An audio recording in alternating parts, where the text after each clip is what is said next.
여러분, 통화 스와프라는 말 들어보셨죠? 보통 경제 뉴스에서나 나오는 좀 딱딱한 용어 같은데요. 이게 사실은 단순한 금융협정을 넘어서 때로는 아주 강력한 정치적인 무기가 될 수 있다는 사실 알고 계셨나요? 오늘은 바로 이 통화 스와프를 둘러싼 국제금융의 지정학, 그 흥미진진한 세계로 한번 들어가 보겠습니다. 모든 이야기의 시작은 바로 이 엄청난 숫자입니다. 3,500억 달러. 우리나라 돈으로 환산하면 상상하기도 힘든 금액이죠. 지금 미국이 한국에 투자를 해달라고 요청하고 있는 바로 그 돈입니다. 자, 이렇게 거대한 투자 요청이 들어오자 한국은 그냥 네, 알겠습니다 하지 않았습니다.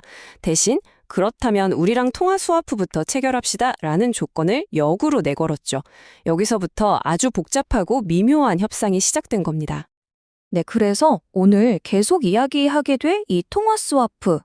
이게 도대체 뭔지부터 좀 명확하게 짚고 넘어가야겠죠? 사실 그렇게 어려운 개념은 아닙니다. 아주 쉽게 비유하자면요. 국가들끼리 미리 마이너스 통장 하나 터놓는 거라고 생각하시면 딱 맞아요. 우리나라 원화를 맡기고 필요할 때 약속된 한도 내에서 달러를 바로 빌려 쓸 수 있는 거죠. 외환위기 같은 비상 상황을 대비한 아주 든든한 보험, 금융 안전망이라고 할 수 있겠습니다. 우리가 보통 스와프라고 하면 이자율, 즉 금리만 서로 바꾸는 걸 떠올리기 쉬운데요. 근데 말이죠. 통화 스와프는 차원이 다릅니다. 가장 결정적인 차이가 뭐냐면요. 바로 원금 자체를 교환한다는 점이에요. 단순히 이자만 주고받는 게 아니라 돈의 몸통 자체를 계약 시점에 교환했다가 만기가 되면 돌려주는 방식이죠. 이게 환율과 금리 변동이라는 두 가지 위험을 동시에 막아주는 강력한 힘의 원천입니다. 자, 지금 벌어지고 있는 일을 제대로 이해하려면요. 시간을 좀 거슬러 올라가 볼 필요가 있습니다. 바로 전 세계가 휘청거렸던 2008년 글로벌 금융위기 시절로 말이죠. 실제로 여러 분석 자료를 보면 이런 구절이 나옵니다. 2008년에 미국이 한국 같은 신흥국들과 통화 스와프를 맺은 게 그냥 경제가 어려우니 도와주자 이런 선의에서 비롯된 게 아니었다는 거죠. 그 뒤에는 아주 치밀하게 계산된 전략적인 판단이 숨어 있었다는 겁니다. 이 타임라인을 보시면 정말 드라마틱합니다. 처음엔 미국이 한국의 요청을 딱 잘라 거절해요. 그런데 10월 22일에 GTNT 정상회의를 열겠다고 발표하자마자 불과 이틀 만에 태도가 180도 바뀝니다. 갑자기 한국더러 스와프를 제안해달라고 요청하죠. 이 극적인 반전, 이게 뭘 의미할까요? 당시 세계 경제의 판도가 어떻게 움직이고 있었는지를 보여주는 결정적인 장면입니다. 그 배경엔 바로 이런 데이터가 있었습니다. 불과 15년 사이에 흔히 선진국 클럽이라 불리는 G8의 경제적 비중은 꽤 줄어든 반면 한국을 포함한 G20 신흥국들의 파이는 훨씬 커졌죠. 세계 경제에서 더 이상 무시할 수 없는 존재가 되었다는 명백한 증거였습니다. 사실 미국 입장에서는 더 현실적인 공포가 있었어요. 바로 역스피로버라는 건데요. 말이 좀 어렵죠. 쉽게 말해 신흥국들이 달러가 급해지니까 자기들이 갖고 있던 미국 국채를 시장에 내다 팔아버리는 최악의 시나리오였습니다. 만약 이게 현실이 되면 미국 경제가 뿌리부터 흔들릴 수도 있는 아찔한 상황이었죠. 그래서 당시 미국이 통화 스와프 대상으로 정한 네 나라를 보세요. 브라질, 한국, 멕시코, 싱가포르. 이게 절대 아무나 콕 찍은 게 아니라는 겁니다. 이 나라들은 모두 당시 어마어마한 규모의 미국 국채를 보유하고 있던 미국의 아주 중요한 채권자들이었던 거죠. 자, 그렇게 과거로 한번 돌아봤고요. 이제 이 역사적 맥락을 가지고 다시 현재로 돌아와 보겠습니다.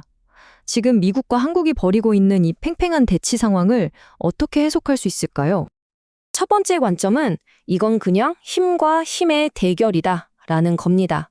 미국은 통화 스와프를 필요에 따라 얼마든지 쓸 수 있는 전략적 카드로 활용하고 있고 한국 역시 반도체나 배터리 같은 미국 제조업 부활의 핵심 파트너라는 강력한 지렛대를 가지고 있다는 거죠.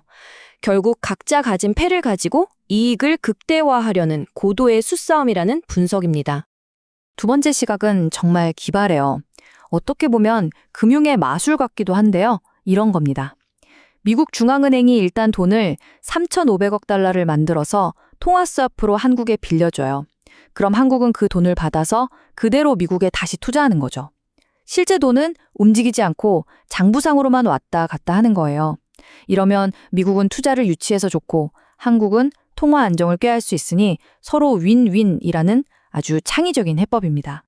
하지만 물론 미국이 정말로 걱정하는 부분이 있다라는 좀 더 현실적인 시각도 존재합니다. 예를 들어 한국의 국가 부채 수준이 좀 높지 않냐는 우려, 또 원화가 달러나 엔화처럼 세계적으로 통용되는 기축 통화가 아니라는 점 같은 것들이죠. 이렇게 거대한 규모의 스와프를 맺기에는 경제적으로 부담스러운 요인들이 분명히 있다는 타당한 걱정이라는 겁니다. 자, 이렇게 세 가지 서로 다른 시각들을 쭉 살펴봤는데요. 이 조각들을 다 모아놓고 보면 통화 스와프라는 금융도구의 본질이 서서히 드러나기 시작합니다. 그러니까요. 겉으로 보기에는 외환 시장을 안정시키기 위한 기술적인 금융 조치 같지만 그 수면 아래에서는 자국의 이익을 관철시키고 또 세계 경제 질서 안에서 영향력을 유지하기 위한 강력한 외교 도구로 활용되고 있다는 겁니다. 결론적으로 통화 스와프는요, 절대로 돈을 빌리고 갚는 문제에서 끝나지 않습니다. 이건 두 나라가 얼마나 끈끈한 동맹인지를 보여주는 상징이 되기도 하고요. 때로는 보이지 않는 압력을 행사하는 외교적 수단이자 한 나라의 힘을 보여주는 척도가 되기도 하는 거죠. 그래서 이 거대한 금융 게임의 끝에서 마지막에 웃는 자는 과연 누가 될까요? 이 질문을 여러분께 던지면서 오늘 이야기를 마무리하겠습니다.